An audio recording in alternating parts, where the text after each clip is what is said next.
Tuhan yang setia, waktumu selalu yang terbaik. Engkau Tuhan sandaranku, dan ku hanya kan berharap padamu.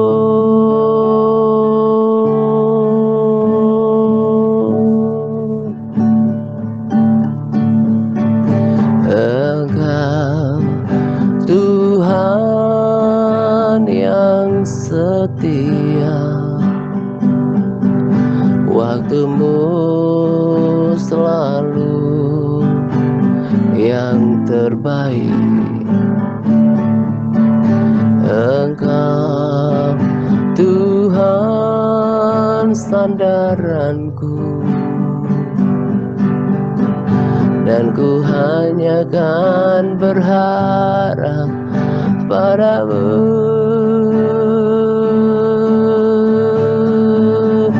Satu-satunya yang ku andalkan, satu-satunya yang ku percaya.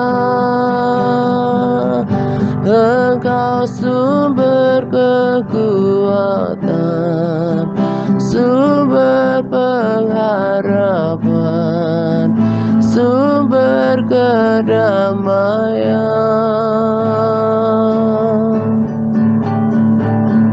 Satu-satunya yang ku andalkan, satu-satunya yang ku percaya. Engkau Tuhan memberkati, Tuhan penyembuhku, Tuhan pemulihku.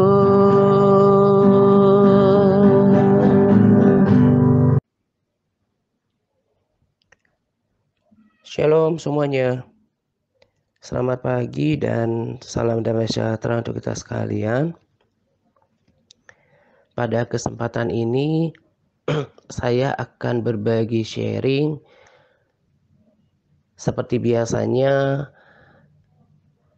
yang terdiri dari beberapa subtema. Tetapi tema utama video sharing kali ini adalah tentang nasib orang jahat. Tema ini saya sudah dapatkan beberapa minggu yang lalu, dan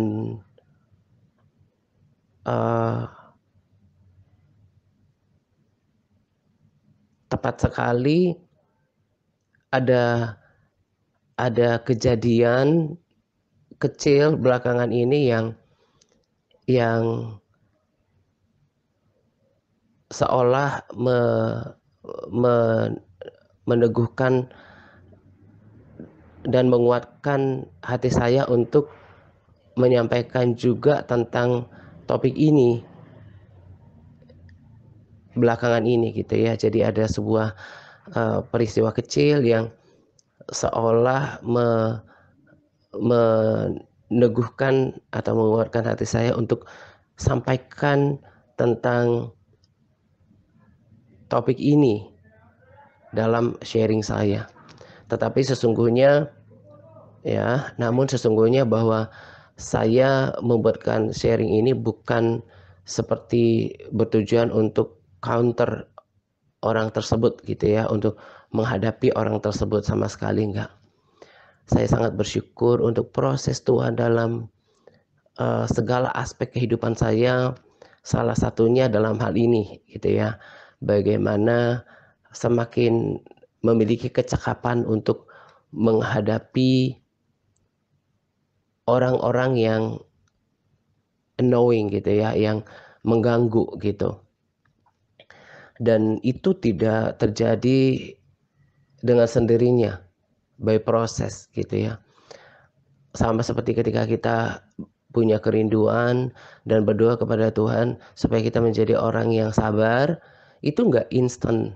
Tuhan ujuk-ujuk jadikan kita menjadi orang yang sabar, tetapi justru Tuhan izinkan proses untuk membentuk karakter kesabaran itu. Nah, demikian juga dengan yang saya saksikan, bagaimana saya menjadi semakin cakap untuk menghadapi orang-orang yang annoying seperti ini, yang mengganggu seperti ini, itu udah lewat proses dari sejak 6 tahun yang lalu gitu. Nah, saya juga baca kesaksian yang berkata bahwa kalau mau memberikan sharing, ini juga rasanya bagian daripada kesaksian Bu Candy itu. Kalau memberikan sharing atau menyampaikan firman Tuhan, itu tidak boleh dengan motif yang motivasi yang salah, seolah menyerang gitu ya. Nanti justru iblis bisa pakai itu untuk menimbulkan sakit hati, kemudian ketersinggungan dari orang yang mendengarkannya, akhirnya kan tidak menjadi maksimal, nggak jadi berkat gitu. Saya terus mau semakin disempurnakan dalam banyak hal gitu. Nah, tadi saya katakan bahwa tema utama video sharing ini adalah tentang nasib orang jahat.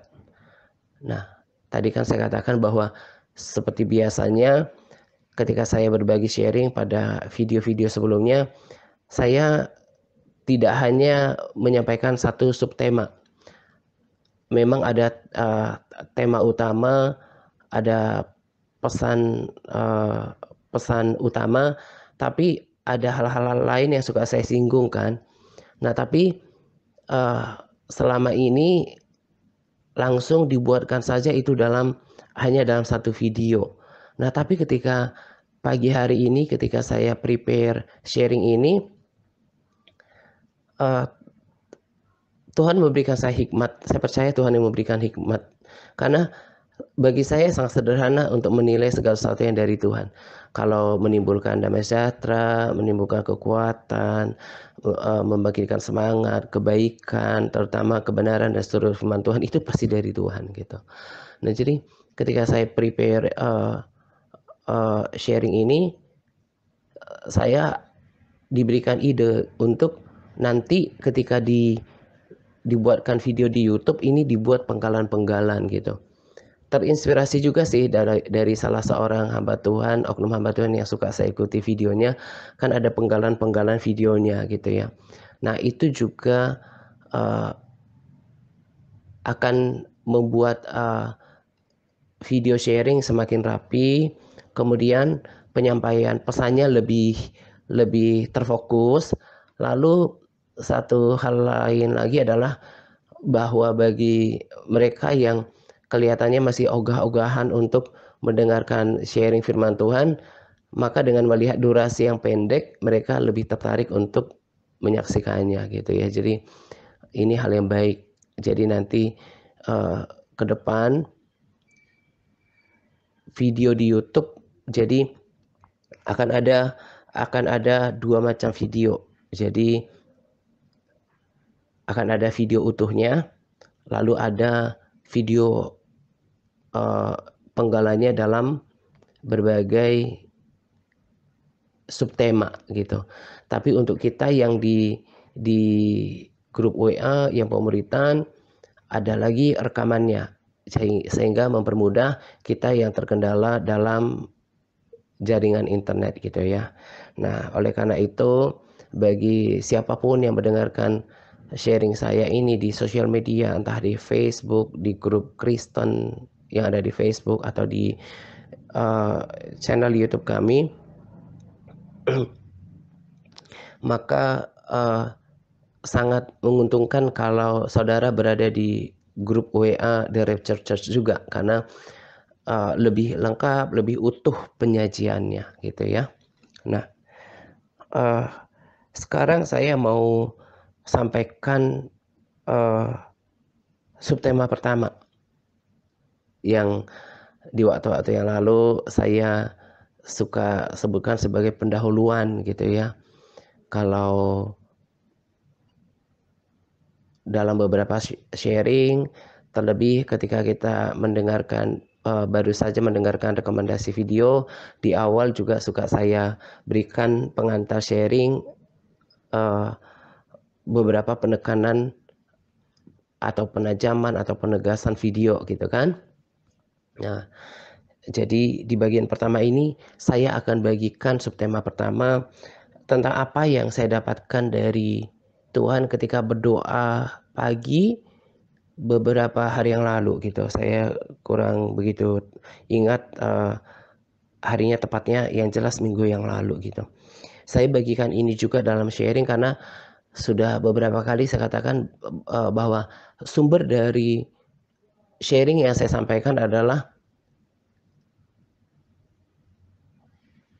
yang saya dapatkan dari Tuhan, baik ketika membaca firman Tuhan yaitu Rema, Revelation, tetapi juga ketika saya bersekutu dengan Tuhan, segala sesuatu yang Tuhan taruh dalam hati saya atau yang Roh Kudus ingatkan melalui firman-Nya.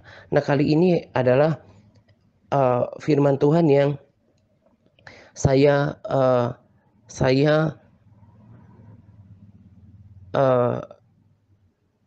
ya yang diingatkan ketika saya sebelum berdoa gitu ya, tentang Matius 7 ayat 13 sampai 14. Nah, bagi kita yang sudah bertumbuh di dalam pelayanan ini, yang sudah menghafalkan modul, yang sudah setia bertumbuh lalu memahami firman Tuhan, rasanya ayat ini sudah tidak asing lagi bagi kita. Tetapi kali ini ada pendalaman pesan yang saya mau sampaikan gitu ya. Ini sebetulnya firman ini kemudian muncul untuk menjawab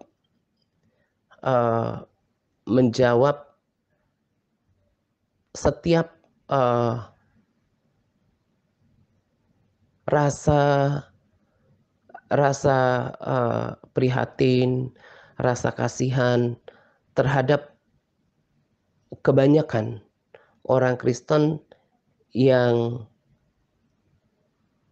saya hadapi di dalam pelayanan ini. Bahkan mulai dari dulu, dari 2015, dan itu berlanjut sampai sekarang. Ketika saya coba renungkan gitu ya, orang-orang yang pernah bergabung dengan kita di grup pemberitaan di Big Internet Group, saudara dan juga para sahabat yang berada di sana menyaksikan itu gitu ya.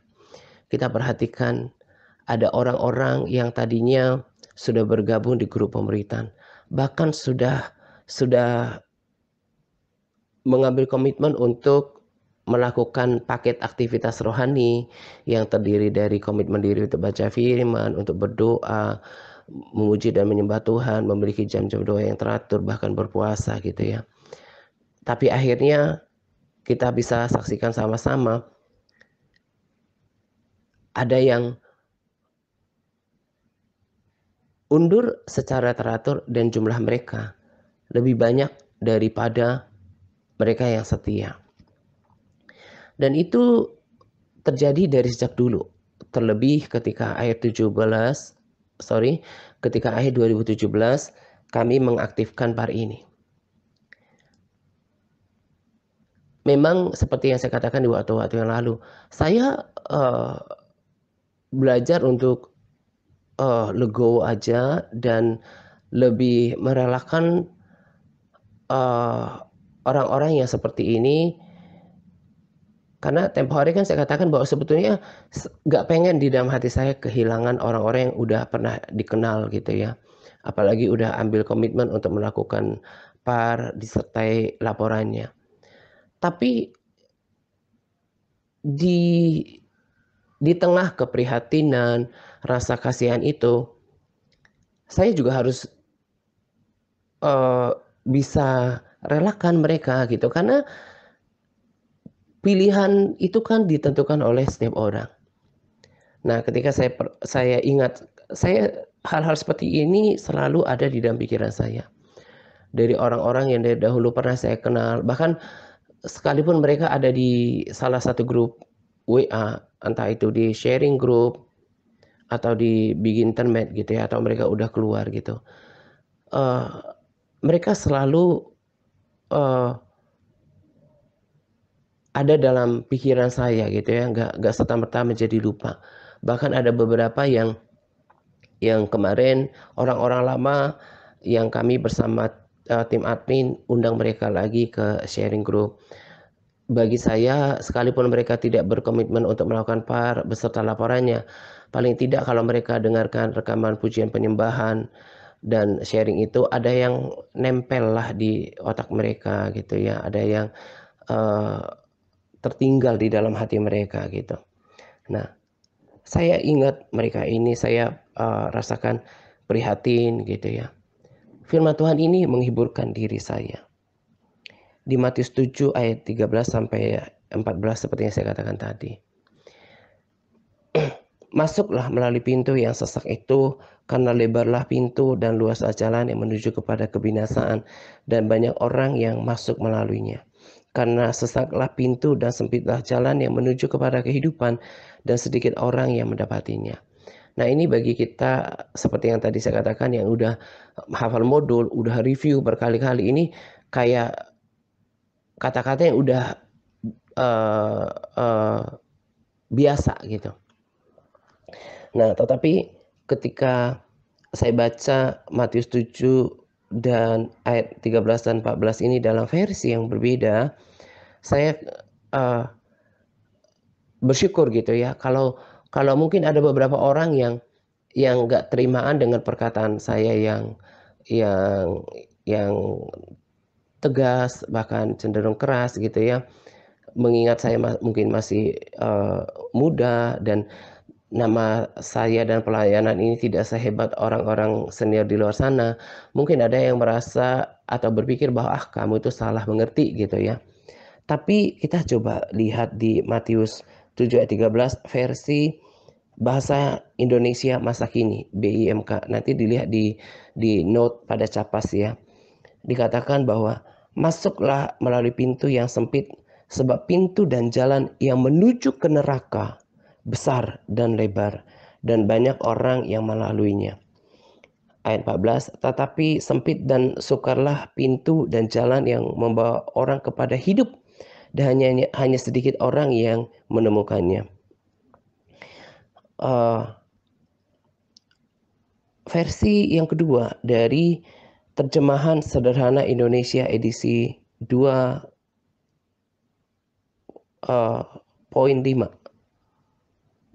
205. Di sini dikatakan juga sama.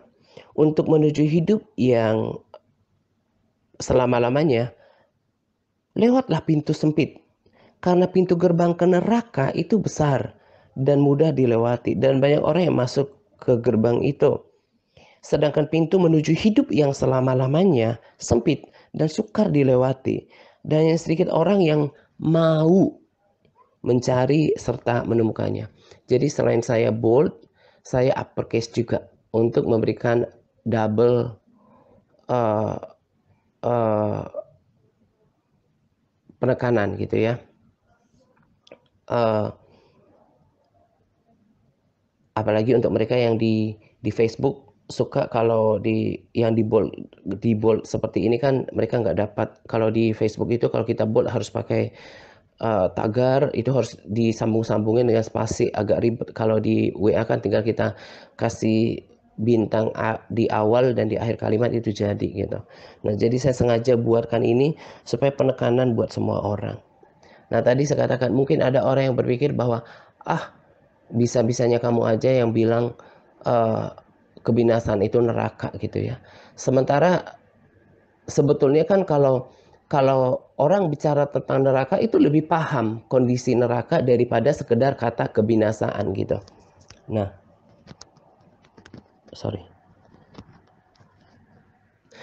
makanya saya buka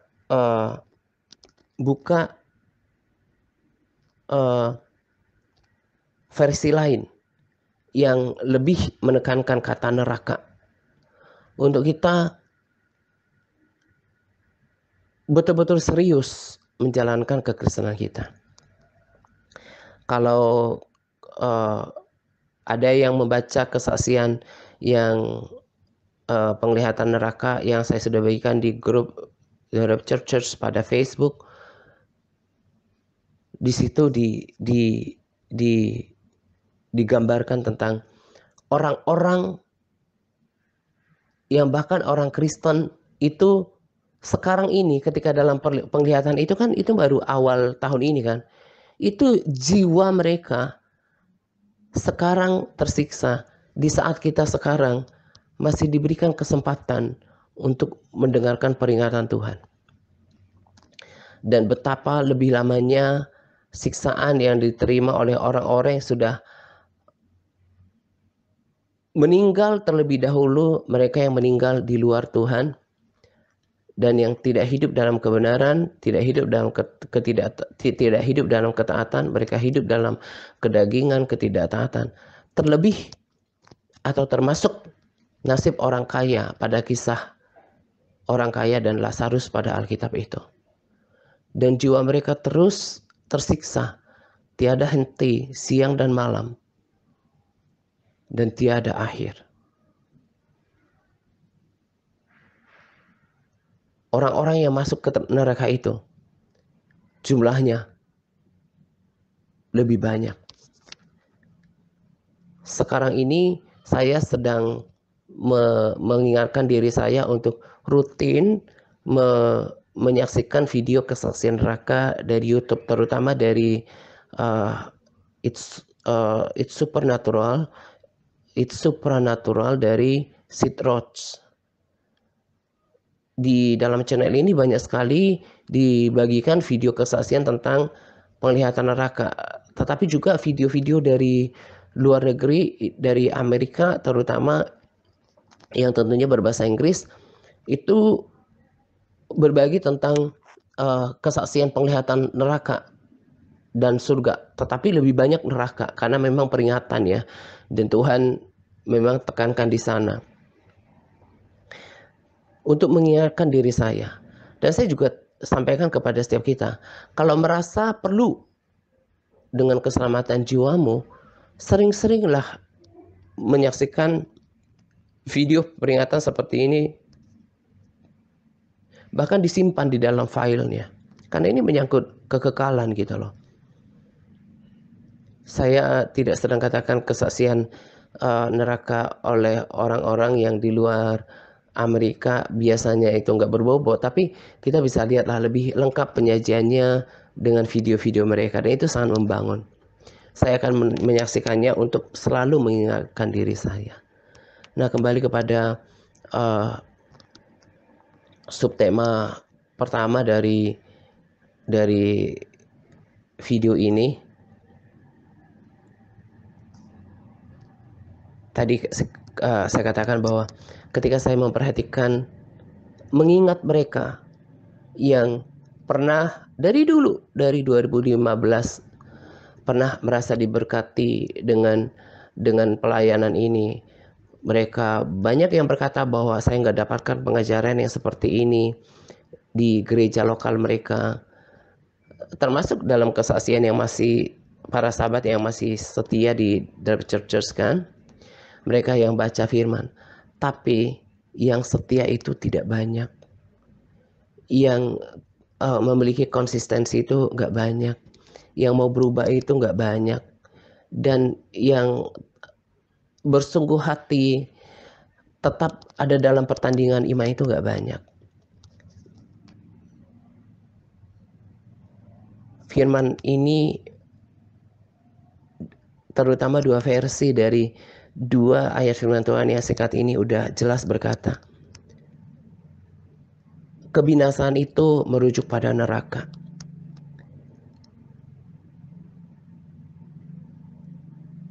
Orang yang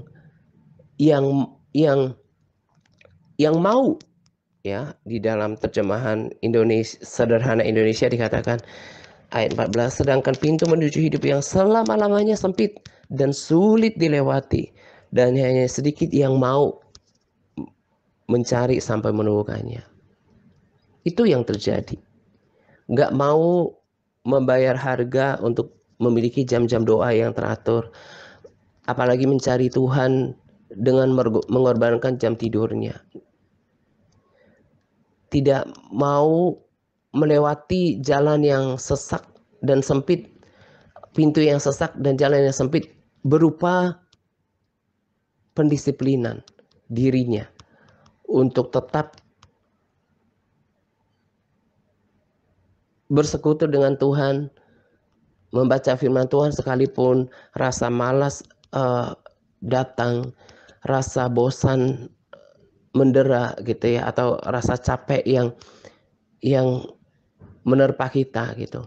Ngapain sih susah-susah membaca firman tiap hari? Ngapain harus belajar tentang Tuhan, apalagi berpuasa gitu ya, mendoakan orang lain. Terjemahan sederhana Indonesia ini jelas bilang, gak banyak alias sedikit saja orang yang mau melakukan seperti itu. Nah, karena itu peringatan kepada kita. Kalau masih punya kesempatan untuk mendengarkan peringatan ini, bagi kita yang terus masih setia untuk melakukan paket aktivitas rohani, komitmen diri untuk berdoa, memuji Tuhan, membaca firman, menghafal, terlebih melakukan firman, berpuasa, dilatih berdoa dan pemberitaan, terus bersemangat, dan jadilah menjadi bagian dari kelompok kecil. Sekalipun sukar untuk dijalani.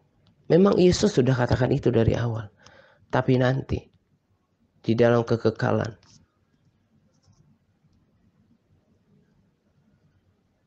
ada upah yang belum pernah dilihat oleh mata, belum pernah didengar oleh telinga, belum pernah timbul di dalam hati. Itu yang Tuhan sediakan nanti dalam kerajaan surga bagi kita yang mengasihi Dia. Karena itu jangan hiraukan kesesakan hidup, tantangan, dan beratnya bagi daging kita untuk pendisiplinan ini. Sebab sifatnya hanya sementara. Masuklah melalui pintu yang sesak itu. Karena lebarlah pintu. Karena lebarlah pintu dan luaslah jalan yang menuju kepada kebinasaan atau neraka. Karena sesaklah pintu dan sempitlah jalan yang menuju kehidupan, dan sedikit orang yang mendapatinya. Saya mau berjanji, saya mau berkomitmen untuk menjadi bagian daripada orang yang sedikit itu, sekalipun sukar. Karena sebetulnya ada Roh Kudus yang memampukan kita untuk melakukan semuanya, itu ya. Ini subtema pertama yang saya bagikan pada sharing kali ini. Dan sekarang saya akan melanjutkan subtema yang kedua. Dan bagi saudara yang mendengarkan sharing saya di luar grup pemberitaan, saya mau beritahu saudara bahwa ini adalah subtema dari video utama dengan topik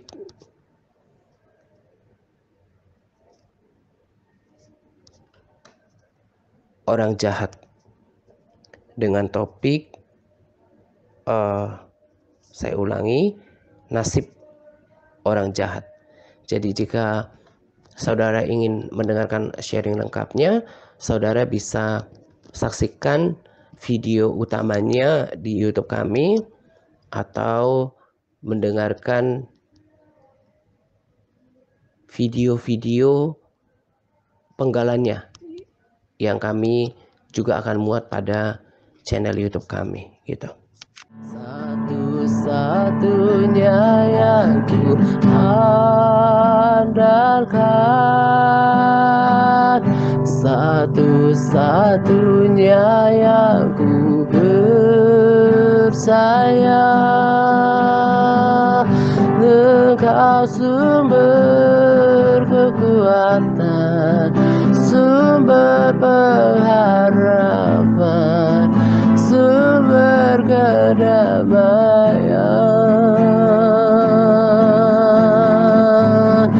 Satu-satunya yang kuandalkan,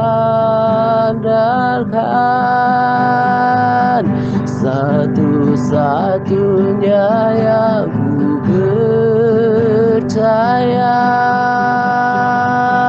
Engkau Tuhan memberkati, Tuhan penyembuhku, Tuhan pemulihku.